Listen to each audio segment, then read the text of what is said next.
How's it going, everybody? It's the Keenest Fox here. This is my channel where I talk about anime, video games, cartoons, most notably Sonic and Ninja Turtles. And today, I'm here to talk about my boy Leonardo. Now, I'll be talking about the character's history, his feats, his love interest, and just, Leonardo in general. And I'll share with you my overall thoughts and opinions about the character. So let's get into this. Growing up as a fan, Leonardo was my favorite Ninja Turtle at one point because he was the leader, he had the most focus, he had some of the best character arcs, and he has the best weapon, his twin katana blades. And blue is also one of my favorite colors growing up. Leo is overall my second favorite Ninja Turtle out of the four. I think he's the most skilled, and he definitely does take the most pride in being a ninja, much more so than the rest of his brothers, in my opinion. When it comes to his personality, Leonardo acts as the head of the Hamato clan and is protective of his brothers. As the oldest, he showed us a lot of responsibility, making appropriate plays and keeping his team alive. Unlike his brothers, Raph and Mikey, Leo and Donnie are actually the most reserved, so they're not as wild or energetic as they are. Out of the four, Leo isn't the most social unless he's expressing his mutual interest in like swordplay or Bushido. Of course, Casey and April are some of Leo's closest friends, but ultimately Leonardo's best friend resides in the alternate dimension, that being Usagi Yojimbo, or Usagi Miyamoto, also his friendly rival. Speaking of which, Leo has a lot of notable rivals, whether it be in Usagi, Raph, Ultimate Ninja, Koya, Karai, or even the Shredder himself. Some ranging from good to competitive to antagonistic. Leonardo has dealt with his fair share of hardships the most. He's been beaten into a coma, kidnapped, brainwashed into serving the Shredder, has his swords broken, scarred, and has a lot of expectations riding on him. He was also killed in a previous life along with his family when they were decapitated by the Shredder as the teenagers. One time, Leo was even tempted to kill the Shredder's younger self if it meant saving the world at the cost of his own existence. But anyways, in his downtime, Leo does love to train a lot, along with his brothers more than anything. According to Raph, he mentioned that Leo's favorite part about training is getting ready for training.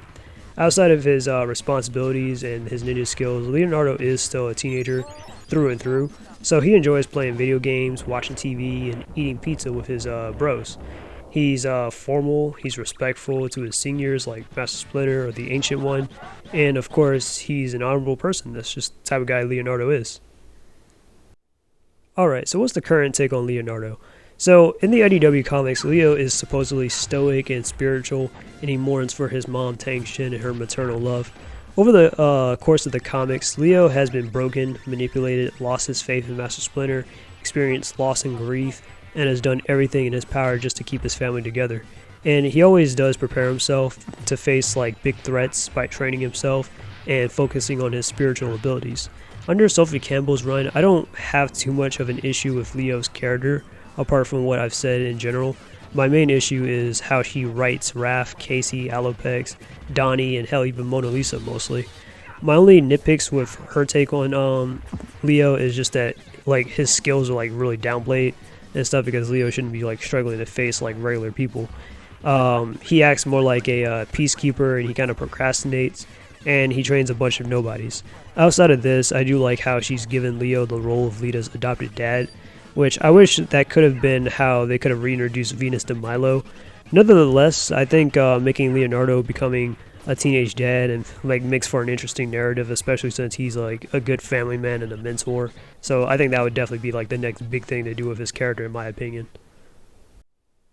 Alright, so it's no secret that I hate Rise of TMNT. Even worse, I really hate what they did with Leonardo, especially Donatello. But I'll talk about Donatello for another day. But not only because like this is my least favorite version of the character, but because they and not just because they also changed his leadership role, but also how he just strays away from Leo's actual character. Like I didn't like how like he's just comic relief and he's like quirky and all that stuff, because being talkative doesn't align with Leo's character. Like Leo might throw a few things here and there, but he ain't like a chatterbox or anything, you know what I mean? And the Rise movie just didn't help that either. I kind of actually hate this version by making him like cocky, arrogant, and nothing but trouble, even if it's like for the sake of character development, which again, that's not Leo. So I really hate that about this version of Leonardo. But honest to God, my favorite moment in that Rise of TMNT movie was probably when Casey was rightfully calling him out and stuff, talking about something. And this is the guy that's supposed to be the leader? Yeah, right. So I love that moment. That was, to me, probably the best moment in the movie. So what can you expect from Leo's character going onwards? Well, in the IDW comics, they kind of recently brought back Leo's dark persona, likely due to like fan service, I guess. And I myself don't like how it's kind of retcon now that Leo's dark desire is to work for Shredder, when it was simply just brainwashing originally by Kasune. But it does seem to, like, you know, that they're trying to pull some kind of like sort of evil Ryu kind of character arc for him. And it kind of seems like he's already has the whole thing mastered because he can change back and forth due to his training under Shredder. And I can't tell you so much about the Mutant Mayhem trailer, but my best guess is, since this is the youngest incarnation, he'll be insecure about his leadership role. So, yeah, that's just my guess on it. So, yeah. Out of his brothers, Leonardo has had the least amount of love interest in the series, but he definitely has had a few relationships. In an alternate future, Leo is in a relationship with Radical, also known as Raven Shadowheart, before she is killed by complete carnage and avenged later by Leo himself. I'm a little ignorant, I'm not going to lie, on her character and stuff and her background, but this story is kind of what I remember her for. In the 87 cartoon, Leo has had an interest in a Konoichi named Lotus Blossom, who was enlisted by Shredder to fight against the Turtles. She only appears in 2 episodes, but Lotus Blossom is a lot like Karai as well, kind of taking her role in the series. But she's not like a relative of Shredder or anything, she's just like a mercenary. But anyways, in the 2012 series, Karai is Leo's love interest, which I don't mind too much if it wasn't for the fact that they're adopted siblings. Karai and Leo have a common interest in tradition and martial arts, and in a sense, they're both two sides of the same coin, except Leo represents Splinter's teachings and principles, and Karai is kind of a product of Shredder's corruption and teachings. And last but not least, Leo's other love interest just so happens to be Venus de Milo, or Mai Pei Chi, the 5th Ninja Turtle from the Next Mutation series. Going off of memory, the Turtles all have an interest in Venus and stuff, but I kind of think that Leo probably had the biggest crush on her, actually. I guess Leo really does like to keep it in the family, if you know what I mean. Let me stop. With his adopted sisters, though. But jokes aside, Leo is attracted to girls with similar interests to his own, like Japanese traditions or ninjutsu, basically. Alright, so some of Leo's biggest achievements. Leonardo is the leader of the Ninja Turtles, of the Teenage Mutant Ninja Turtles, and the Hamato clan. Leo has led his family in impossible odds against the Foot, Triceratons, Dimension X, and the Pantheon. He's been the one to kill Shredder through decapitation or put him down for good multiple times in different versions. He's mastered his spiritual abilities and has learned Master Splinter's advanced techniques like healing hands. He's also one of the few to actually defeat Master Splinter as a ninja. He's able to resist mind control from deities like Kasune or a Necro monster and stuff due to his training and his willpower. He's also defeated a demigod in Ultimate Ninja, who's the son of the Daimyo, the same man who introduced ninjutsu to the human race. So yeah, Leo's definitely achieved a lot of things in his time. Alright, so before I start power scaling Leo and talking about his feats and stuff, I'm actually going to tell you some of Leo's victories and stuff, some of his notable victories. So, Leo has won battles against the Shredder, that being Oroku Saki, Utrom Shredder, Chirel, Super Shredder, Oroku Karai, Ultimate Ninja, Raphael, Michelangelo, Donatello, Dark Leo, his own clone, Dark Donatello, Donatello's clone, Hun, Asian Bishop, Rat King and Slayer, Koya, General Gato, Ultimate Ninja, Master Splinter, Triple Threat along with Raphael, and Mr. Touch and Go along with Michelangelo. So yeah, Leo definitely does have quite some wins under his belt. As a mutant turtle, Leo has a low-level superhuman strength where he can lift a T-Rex's jaw, overpower tigers, knock out bulletproof opponents, and survive shockwaves that can level feudal castles and villages. In an alternate version of Leo, he once survived a mutagen bomb that nuked the entire planet, and was believed to. This only left him with an altered form and amnesia as the only results, without any amps. Leo's shell is described to be like tank armor, good for protection against stabbing weapons and gunfire. The turtles' shells are also able to survive atmospheric reentry, which is like 2,691 degrees Fahrenheit of heat. Leo, as well as his brothers, are fast enough to react to arrows, bullets, cannons, lightning, and of course lasers. One of Leonardo's best qualities is his strategic thinking. He studies philosophy, and his favorite book is The Art of War by Sun Tzu. And he's sometimes shown to be better tactician than even Master Splinter, who's led the Hamato clan, Foot clan, and once he became the daimyo of the Battle Nexus. Leonardo, as a leader, has utilized his teammates' his strengths, like Donatello's intelligence, Raphael's temper and strength, and Michelangelo's unpredictability. Leonardo has been able to improvise on short notices when they're kind of just thrown into situations like time travel, alternate dimensions, other planets, alien invasions, military conspiracies, gang wars, you name it. Leo is definitely knowledgeable on various fighting styles, whether it's Japanese, Chinese, Korean, or Western. His primary fighting style is Taekwondo, Tai Chi, and Aikido. He also knows pressure points combat even as a adolescent, which he used to stop a sewer gator. He also used this to beat Ra's al Ghul once inside the Batman crossover. As a swordsman, Leonardo is only rivaled by a handful of people, being Shredder and Splinter, Karai, and Usagi. Even with a pocket knife, Leo can still beat a foot ninja wielding a katana blade and even cut through the katana blade itself. He can also use a plunger and metal pipes as such. Leo can also cut through stone and metal as shown fighting monsters and robots composed of those things. His sword skills are so precise he can cut a whole pizza into accurate slices. He's also strong enough to cut through tanks, traffic lights, giant monsters, even the Super Shredder's impenetrable skin. Leo has also named his swords Musashi and Kamizumi, and also carries a short sword like a samurai. Some of his sub-weapons and side skills would be his shurikens and his archery skills. Leo has also had specialized swords like the Sword of Tengu, which can destroy armies, castles, villages, and has been used to defeat the foot mystics belonging to the Ultron Shredder, but it can only work in the hands of a true ninjutsu master, though. He's wielded the Gashin during his time as an acolyte, which he controls blue flames, which is like 2,600 to 3,000 degrees Fahrenheit, which can also cut down demons like Baku, the Devourer of Dreams. Leo also had a ninja tech swords, which was actually made inside 2005, which can cut long range and create whirlwinds. And Rise, Leo has a special mystic sword called the Dachi, which allows him to teleport and open portals, as we all know. Leo also has spiritual powers like being able to sense aura while either in the dark or blinded, known as a sixth sense, which also makes sneaking up on him pretty hard. Leo also knows Healing Hands technique taught by Master Splinter, where he can heal faster, heal others, regain stamina, and cure poisons. Leo has also developed a resistance to brainwashing against gods like Kasune and monsters like Necromonster, and the Shokunabo from the 2003 series. The IDW comics also explore Leo's spiritual powers more than most versions. Here, he can draw on memories from his past life and apply them to his present one, such as speaking Japanese, which Mikey's actually the best one at this skill in the IDW comics. He's able to enter the astral plane and control his own reality from there, but he's still a bit inexperienced compared to gods like Kasune and Rat King.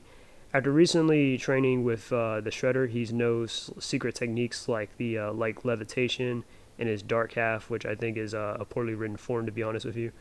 In his dark form, or dark half, he's bloodlusted, stronger, faster, and fiercer. Of course, Shredder's taught him other things, like Retsu allows him to control time and space, Rin, which enhances his strength temporarily, Kuji Kiri, where he can breathe fire, Sha, which shields his spirit, Harmony, Cut, which pretty much can bring peace, basically, Zai, which create illusions and holograms, or Jin, which is a type of mind reading.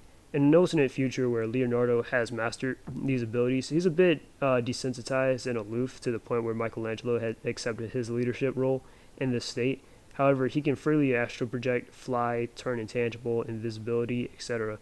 Over 10 years ago, Death Battle kind of released a video of a battle royale between the Ninja Turtles, and I kind of agree with the results even to this day that Leo will win, mainly due to his skill and his feats. However, I don't think the gap between him and his brothers are like that wide as some people try to make it seem, since they also have like the same potential to learn all these things as well. But this is just an idea of how powerful Leonardo is. Tell me down below what you think of this power scaling. Alright, so now I'm going to talk about some of the voice actors of Leonardo and just give you of who I think is the best and stuff. So, starting off for number one, to me, the definite voice of Leonardo is hands down Michael Censor Nicholas from the 2003 Ninja Turtle series. Now, this might be because I kind of grew up with the 2003 series and stuff. Yeah, like that was probably one of my first introductions to Ninja Turtles. So, whenever I like visualize Leonardo's voice and I'm like reading a comic or something, like IDW, for example, I always imagine his voice and stuff. Yeah, he's just a definite Leo. He definitely knows how to play off the calm, but the awkwardness and all that, and then he can definitely be badass when he wants to and stuff. I think he has it pretty much down on lock. He's done some other roles as well. I'm not really super familiar with it, but mainly he's done a lot of stuff for like 4Kids and Nickelodeon, of course, because of Ninja Turtles, the 2003 series, But he's done like Kappa Mikey, for example. I'm like, how many people remember Kappa Mikey and stuff? I'm pretty sure if you're from my generation, you remember Kappa Mikey. It wasn't like that popular, but if you know, you know. And then he also voiced Horo Horo from Shaman King and stuff, or Trey. That's his English name inside the dub and the original Shaman King as well. But yeah, but Michael Censor Nicholas, he's to me the definite voice of Leo. So I definitely had to hand him the number one. Coming in number two, I gotta say Cam Clark is my second favorite voice of Leonardo. Cam Clark is definitely a legendary voice actor and stuff. He's done a lot of roles and stuff back in the day, like between like let's say the 80s and 90s and stuff. Hell, I actually mainly know Cam Clark as either the voice of Leonardo. He also voices Rocksteady, by the way. But another famous role that I think of when I think of like Cam Clark is also Liquid Snake from Metal Gear Solid and stuff, So it's funny how Leo and Liquid Snake both have the same voice actor. Liquid Snake! Did you like my sunglasses? Anyways, coming in number three, I have James Arnold Taylor from the 2007 movie. I'm not super familiar with James Arnold Taylor, but I definitely did love the 2007 movie. Leo and Raph, they definitely had some pretty good voice actors and stuff then as well. James Arnold Taylor, he's definitely the only roles I kind of know he's done is he's done a lot of voice work as Barry Allen as the Flash and stuff and some animated stuff. So there is that for a reference. But yeah, and then coming at number four, I have Seth Green for the 2012 series. Seth Green had voiced Leonardo inside the 2012 series.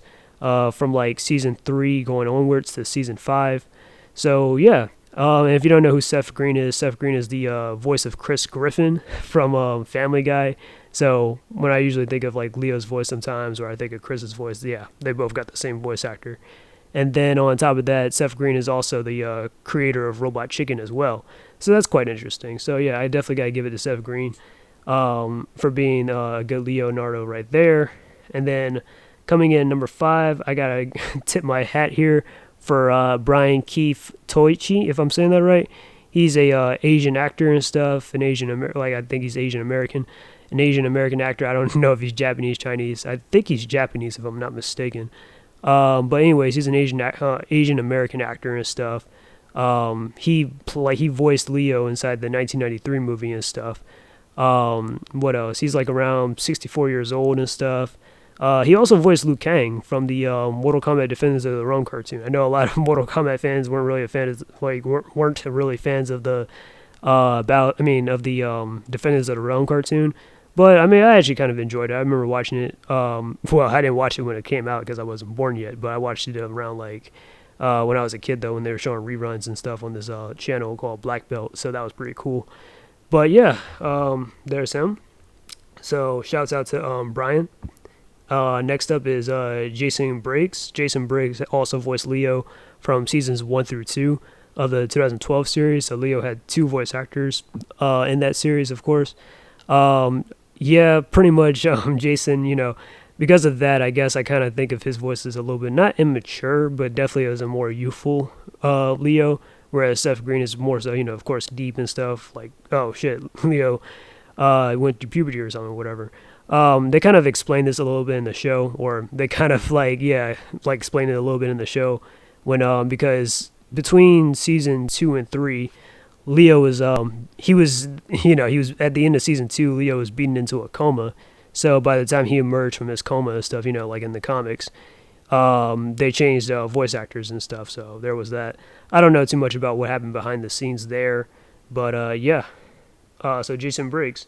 And then next up I have Ben Schwartz. I know I don't really like Rise of TMNT too much, but Ben Schwartz, I think, yeah, I mean, he was alright as Leo. Not my personal favorite like that, but yeah. Um, I should already know who Ben Schwartz is, but of course, because he voiced Sonic inside the Sonic movie and stuff, and so on and so forth. And he also voiced, if I'm not mistaken, Dewey from DuckTales, the 2017 reboot. So yeah, so Ben Schwartz is also a pretty good voice talent as well. So yeah, so these are all of like my favorite voice actors for Leo. There are probably maybe a few more if I'm not mistaken, but I'm just gonna keep it with these guys. So yeah, tell me what you guys think. Who is your favorite Leo and who's your definite Leo? Alright, so for my final topic of this video, I wanted to talk about how Leo should be written going onwards.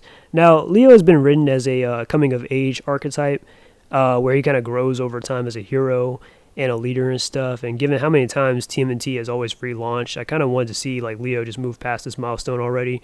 Like it's kind of like it's tired out and all that. You know what I mean? And just go into just Leo making some big moves and stuff, just going onwards. Since the IDW comics is kind of consistent and is kind of the current ongoing team and series for right now, I think Leo should just be working on his spiritual powers and just surpassing Master Splinter and Shredder. The writers want to make him so much like Ryu, giving him like the dark form and everything. My question is, why not just get to the part where he just masters the stuff, like the power of nothingness, for example, from like Ryu from Street Fighter, and just apply that to Leo. Like, it's simple.